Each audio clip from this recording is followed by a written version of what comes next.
হিন্দুরা কি সত্যি দুর্বল জাতি? আপনি কি মনে করেন? না, আমি মনে করি না যে হিন্দুরা দুর্বল জাতি।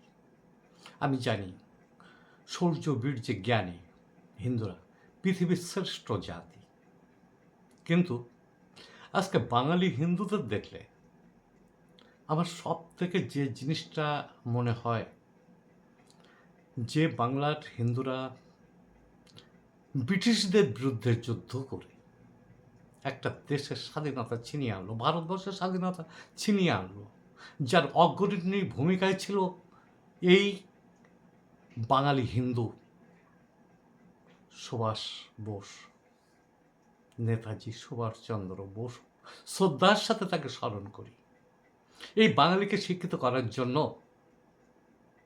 যার নামটা সর্বপ্রথম উচ্চারিত হওয়া উচিত আমি মনে করি, এবং সবাই যেটা মনে করে, ঈশ্বরচন্দ্র বিদ্যাসাগর এই বাঙালি হিন্দু সমাজের সমাজ পরিবর্তনের জন্য যিনি অগ্রণী ভূমিকা রেখেছিলেন, রাজা রামমোহন রায়।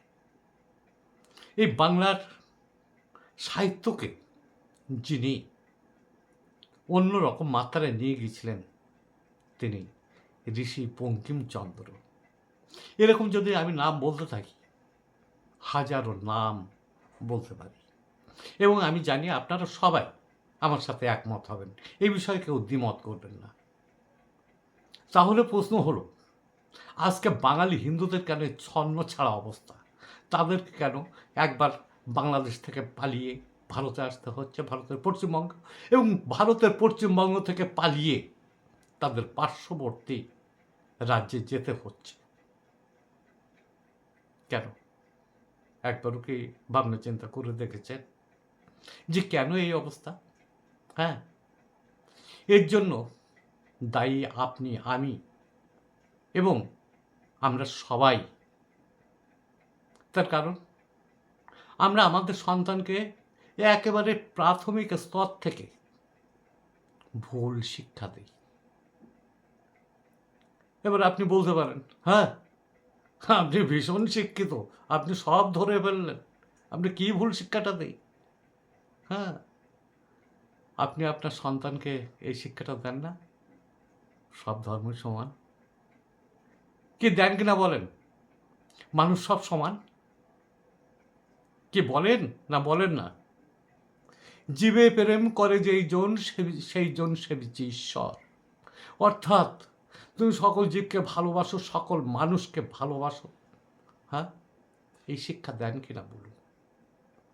আমি জানি মুখটা চুপ হয়ে গেছে। হ্যাঁ, এগুলো তো ভালো শিক্ষা।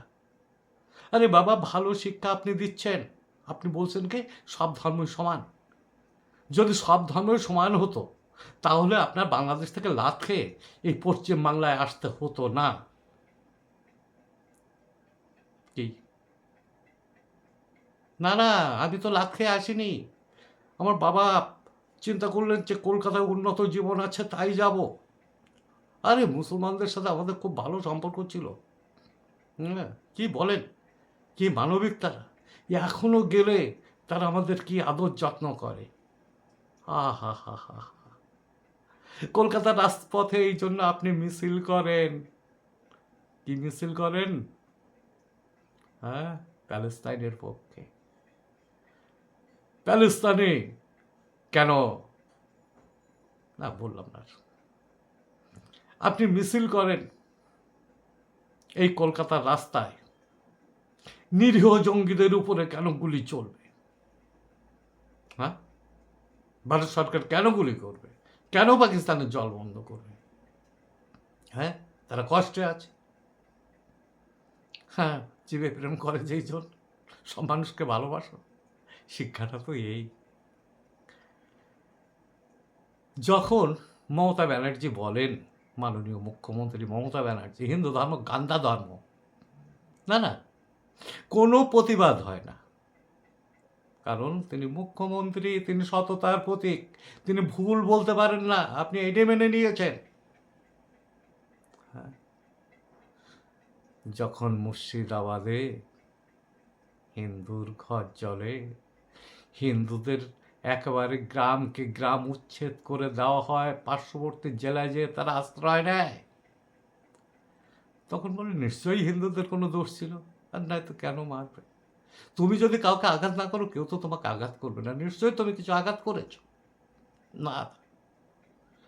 আপনি যদি এই চিন্তায় থাকেন, তাহলে আপনাকে আমার কিচ্ছু বলার নেই। আপনি ভিডিওটাই এইখানে দেখা বন্ধ করে আপনি সোজা বাংলা সিরিয়াল দেখতে চলে যান, খুব ভালো লাগবে। কিংবা যে কোনো নিউজ চ্যানেলে চলে যান, সিরিয়ালের থেকে এখন ভালো নাটক দেখতে পাবেন এসআইআর নিয়ে। যাক, আমি ওই বিষয়টা এখন আসবো না।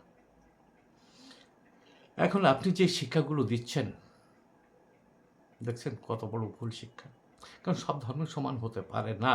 যদি সব ধর্মই সমান হতো, তাহলে ধর্মের কারণে, ধর্মের হানাহানিতে বিশ্বে প্রত্যেক বছর কয়েক লক্ষ মানুষ মারা যায়, সেটা যেত না। বাংলাদেশ থেকে হিন্দুদের এই পশ্চিম বাংলায় চলে আসা লাগতো না। কি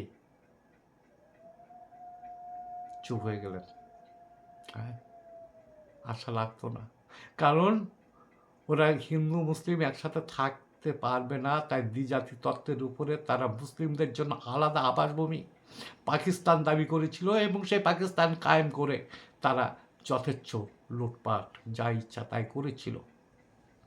আপনার কি একবারও মনে পড়ে না 46-এর Calcutta killing, great Calcutta killing? না, সে সময় আপনি জন্মাননি। আর যদি জন্মেও যদি থাকেন, তাহলে আপনি অত্যন্ত ছোট ছিলেন। কারণ আজকে অনেক বছর হয়ে গেছে, 80 বছর আগে। এখন আপনার বয়স যদি 82 বছর হয়ে থাকে কি 90 বছর হয়ে থাকে, তাহলে হয়তো 10 বছর বয়স ছিল, সে সময়ের কথা আপনার মনে নাও থাকতে পারে। কিন্তু আপনি কি ইতিহাস পড়েননি? যদি না পড়ে থাকেন, একবার পড়ে নেন। আপনি আরও কি ভুল শিক্ষা দিচ্ছেন? আপনার বাচ্চা যখন স্কুলে যাচ্ছে, তখন বলছেন, বাবা তুমি স্কুলে যাচ্ছ, তুমি যেন কারোর সাথে মারামারি করো না। বাচ্চা প্রশ্ন করছে, মা কি বাবা, যদি আমাকে কেউ মারে তাহলে কি করবো? তোমার এক গালে মারলে তুমি আর এক গাল পেতে দেবে। আরে আপনি তো ওর মেরুদণ্ড ভেঙে দিচ্ছেন। আপনি কেন বলতে পারছেন না, যদি তোমাকে কেউ মারতে আসে, তুমি তোমার শক্তি প্রয়োগ করো, তুমি দেখিয়ে দাও যে না, হিম্মত নিয়ে বাঁচতে হয়। কারণ কেউ তোমার উপর অন্যায় করে মারবে, হ্যাঁ, আর তুমি কি স্যারের কাছে যে নালিশ করবে, স্যার আমাকে মেরেছে, হ্যাঁ, কিংবা বাড়িতে এসে নালিশ করবে? Not that. ছেলের মনোবল বাড়ান। যদি আজকে মনোবল বাড়াতেন, তাহলে মুর্শিদাবাদের হিন্দুরা গর্জে ওঠার সাহস পেত, এই কলকাতার হিন্দুরা গর্জে ওঠার সাহস পেত। শুধু এই পশ্চিমবাংলায় একজন হিন্দুই গ্রেট ক্যালকাটা কিলিং স্তব্ধ করে দিয়েছিলেন। হ্যাঁ, মনে নেই? গান্ধীজি এসে বলেছিলেন, আমার পায়ে গোপাল তুমি অস্ত্র সমর্পণ করো। গোপাল বলেছিল, আমি অস্ত্র সমর্পণ করবো কেন? আমি অস্ত্র ধরেছি আত্মরক্ষার জন্য। অস্ত্র যদি সমর্পণ করতে হয়, তাহলে মুসলিমদের বলুন অস্ত্র সমর্পণ করতে। চোখে চোখ রেখে বলেছিলেন। শ্রদ্ধা করি আমি গোপাল পাঠাকে, গোপাল মুখার্জিকে। অবশ্যই আপনি আপনার সন্তানকে ভুল শিক্ষা দেবেন না। আপনার সন্তানকে মানুষ করুন, হিন্দু হিসাবে গড়ে তুলুন, তার মেরুদণ্ড সোজা করুন। যদি আপনি আপনার সন্তানকে সঠিক শিক্ষা দিতে পারেন, যদি তাকে হিন্দুত্ব শেখাতে পারেন, তাহলে দেখবেন হিন্দু আবার সারা বিশ্বকে শাসন করবে। ধন্যবাদ, আবার দেখা হবে।